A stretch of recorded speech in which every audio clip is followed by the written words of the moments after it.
हमारी विज्ञान यात्रा में आपका स्वागत है। क्या आपने कभी सोचा है कि जब आप गहरी सांस लेते हैं तो हवा के साथ वास्तव में क्या होता है? चलिए इसे साथ में जानें। वायु को अंदर लेना और बाहर छोड़ना, इस आसान से लगने वाले कार्य को श्वासन कहते हैं।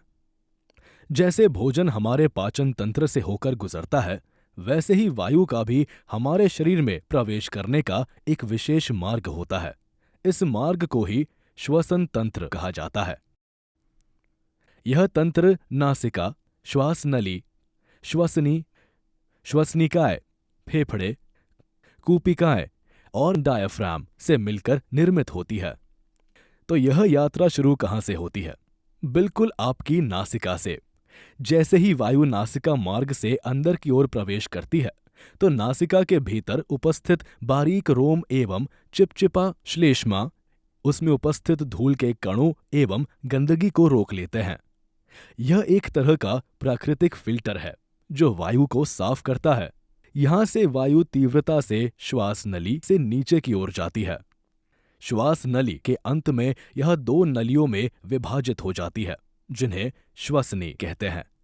प्रत्येक नली फेफड़े की ओर जाती है और फेफड़ों के अंदर ये श्वसनी और भी छोटी छोटी नलियों में विभक्त होती जाती है, जिन्हें श्वसनिकाएं कहते हैं। अंत में वायु कूपिका नामक छोटी गुब्बारे जैसी थैलियों तक पहुंचती है, जो रक्त वाहिकाओं से घिरी होती है। और यहां होता है वास्तविक जादू, गैसों का विनिमय। हवा से ऑक्सीजन आपके रक्त में चली जाती है और रक्त से कार्बन डाइऑक्साइड कूपिकाओं में आ जाती है। तो अगर हम वायु की यात्रा को देखें तो उसका मार्ग है नासिका, श्वास नली, श्वसनी, श्वसनिकाएं, कूपिकाएं। अब बात करते हैं कि हमारे फेफड़े वास्तव में कैसे कार्य करते हैं।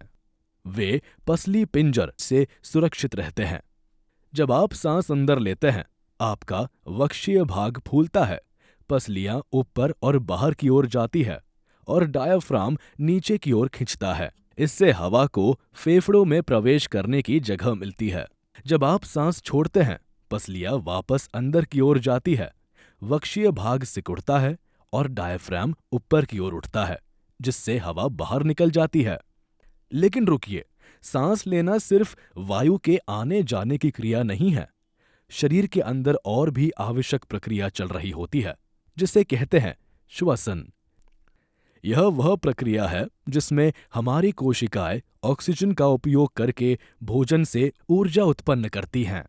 इसे ऐसे समझिए, भोजन से मिलने वाला ग्लूकोज और ऑक्सीजन आपस में मिलते हैं और ऊर्जा उत्पन्न होती है। साथ ही उपशिष्ट के रूप में कार्बन डाइऑक्साइड और वाष्प का भी निर्माण होता है। तो हर सांस जो आप लेते हैं वह सिर्फ वायु के आने जाने के लिए नहीं है, बल्कि यह आपके शरीर को दौड़ने, कूदने, खेलने और बढ़ने के लिए ऊर्जा प्रदान करने का कार्य कर रही है।